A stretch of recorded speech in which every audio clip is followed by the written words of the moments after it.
ராம் ராம். வாழ்க வளமுடன். Voice of காஞ்சி நேயர் அனைவருக்கும் இனிய மாலை வணக்கம். லக்ஷ்மணன் ராவணன் கிட்ட அறிவுரை கேட்டது என்ன? ஸ்ரீராமன் சொல்லி அனுப்புறார் லக்ஷ்மணன் கிட்ட, ராவணனை குறைச்சி எடை போடாத, அவன்கிட்ட நிறைய நல்ல குணங்கள் இருக்கு, அவனோட அறிவுரை நமக்கு தேவையா இருக்கும், அவனோட அறிவுரை உலகுக்கு தெரியணும், அவனோட அழிஞ்சு போயிடக்கூடாது, நீ போய் அவன்கிட்ட அந்த அறிவுரையெல்லாம் கேட்டுண்டு வா அப்படிங்கிறார். யார்கிட்ட? லக்ஷ்மணன் கிட்ட ராமன். ராவணனோட உயிர் பிரியற போது லக்ஷ்மணன் அவர்கிட்ட போய் நின்று வந்தனம் செஞ்சு நமஸ்காரம் பண்ணி, நீங்க எவ்வளவு பெரிய வீரர்னு எங்க எல்லாருக்குமே தெரியும், ஆனா இந்த உலகு அறியணும்னா நீங்க எனக்கான அறிவுரைகள் எல்லாம் கொஞ்சம் சொல்லுங்களேன் அப்படின்னு கேட்குறான் ராவணன் கிட்ட. ராவணனும் சிரிச்சுண்டே, அதுக்கு என்ன பேஷா சொல்றேனே அப்படின்னு சொல்றார். ராமன் செலுத்தின அம்புல காயம் பட்டு குத்துயிரா குலையுரா கிடக்கிறார் ராவணன். அப்போ ராமரோட தம்பி லக்ஷ்மணன் போய் கேட்கிற அந்த அறிவுரை ஒன்னொன்னா என்ன அப்படிங்கிறத பத்தி பார்க்கலாம். நல்ல செயலை உடனடியா செஞ்சிடும், காலதாமதம் ஆக்காத. ஏன்னா அவர் சீத்தைய களவாடுறார் இல்லையோ, அப்போ அதுக்கான காரணத்தையும் அவர் சொல்றார். ஏன் நான் பண்ணினேன் இத, தீய செயலை தள்ளி போட்டு அது ஆற போட்டோம் அப்படின்னா அந்த செயல் தள்ளி போறதுக்கு சான்ஸ் இருக்கு, இல்லை நடக்காம இருக்கிறதுக்கும் சான்ஸ் இருக்கு. நாம எப்பவுமே கோபம் வந்தா ஒரு 5 நிமிஷம் பொறுமையாரு நிதானமாரு, அதை பத்தி கோபப்பட்டு வார்த்தையை விடாதுன்னு சொல்றோம். இது இந்த காரணத்தினாலதான். உன் சாரதி கிட்டேயோ உன்னோட வாட்ச்மேன் வாயிற்காப்பான் கிட்டேயோ ரொம்ப நம்பிடாது, அவ உன்னை கூட இருந்தே குழி பறிச்சு கொன்னுடுவா அப்படிங்கிறார் 3வது அறிவுரை. தொடர்ந்து நீ வெற்றிவாக சூடிண்டே இருந்தாலும் அந்த கர்வம் தலைக்கு வந்துடும். அது அப்படியே நம்மள மாதிரி யாரும் இல்லை நீ நினைக்காத, எல்லாரும் நம்மளை விட வசந்தவா அறிவாளி புத்திசாலின்னே நினை, அப்பதான் அந்த பணிவு நன்னா வரும். உன்னோட குற்றங்கள், நீ செஞ்ச தப்புகள் அதெல்லாம் சுட்டி காட்டுற ஒரு நண்பனை நம்பு அப்படிங்கிற. நான் அனுமனை சின்னவன் அப்படின்னு எழ போட்டதுனால வந்த வம்பு தான் இந்த சீத்தைய நான் அபகரிக்கிறதுக்கும் காரணம், அதை தோக்கிறதுக்கும் காரணம். அனுமன் ஒருத்தன் ராமன் கிட்ட இருந்துட்டே ஜெயிச்சாச்சு. வானத்துல இருக்கிற நட்சத்திரங்கள் எல்லாம் வளைக்க முடியும்னு நம்பாத, நம்மளோட வழிகாட்டிகள் தான் அந்த நட்சத்திரம் அப்படின்னு நீ நம்பணும் அப்படின்னு ராவணன் சொல்ற. பொறுமையை விட மேலான தவம் கிடையாதுங்கிற, திருப்தியை விட மேலான இன்பம் இல்லைங்கிற. போதும் போதும் எனக்கு இது போதும் போதும்னு நினைச்சாலே அவன் நிறைய கொடுக்க காத்துன்னு இருக்கான். நாம பெரிய லிஸ்ட்னா போட்டுடுறோம். பகவான் கிட்ட போகும்போது, கோயிலுக்கு போகும்போது, எனக்கு வீடு வேணும், இந்த மாதிரி கார் வேணும், இந்த மாதிரி படிப்பு வேணும், இந்த மாதிரி இடத்துல இருந்து பொண்ணு வேணும், இந்த மாதிரி நகை வேணும், இவ்வளவு வேணும். கேட்டு கேட்டு கேட்டு கேட்டு நீ போகும்போது என்னத்தை எடுத்துட்டு போக போற? உன் கூட வரப்போறதோ நீ செஞ்ச பாவமும் புண்ணியமும்.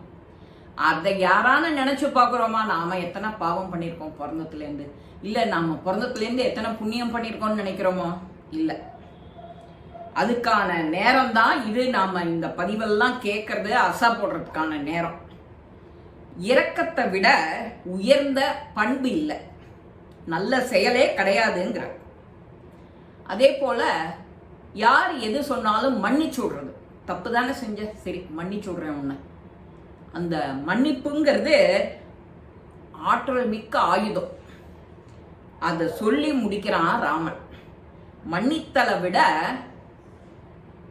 பெரிய ஆற்றல் மிக்க ஆயுதமே கிடையாது, அதுக்கே எல்லாரும் கூனி குறுகி பெடுவா அப்படிங்கிறான் ராவணன்.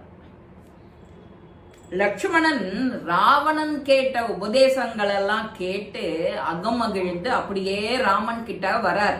ராமன் கிட்ட வந்துட்டு எனக்கு என்ன அப்படின்னு சொல்றார் அப்படின்னா, நீ எனக்கு உபதேசிக்கிறதுனால இத எல்லாத்தையும் நான் ஊர் உலகுக்கு எடுத்துட்டு போவேன். சரி, லட்சுமணனை சிரிச்சுண்டே சொல்றார்.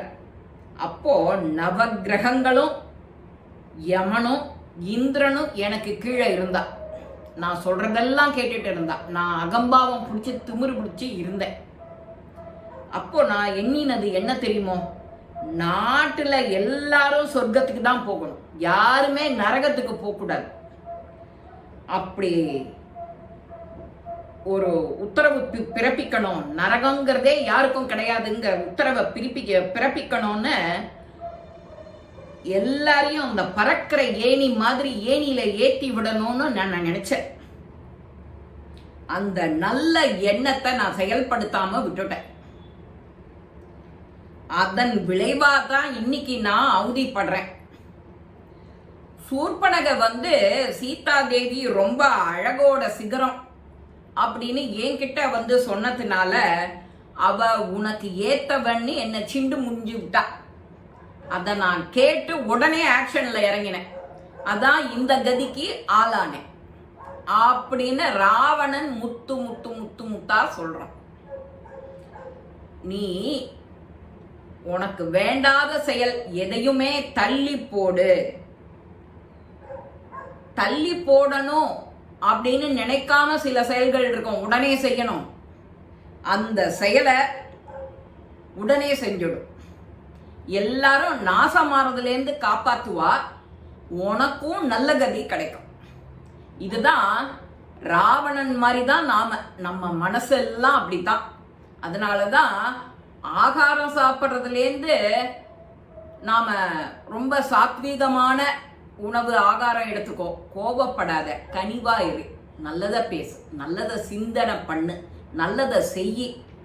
எத்தனை விஷயம் நம்ம முன்னோர்கள் பாட்டி சொல்லியிருக்கா, தாத்தா சொல்லியிருக்கா, அம்மா சொல்லியிருக்கா, அப்பா சொல்லியிருக்கா, யாரான்னு கேட்குறோமோ?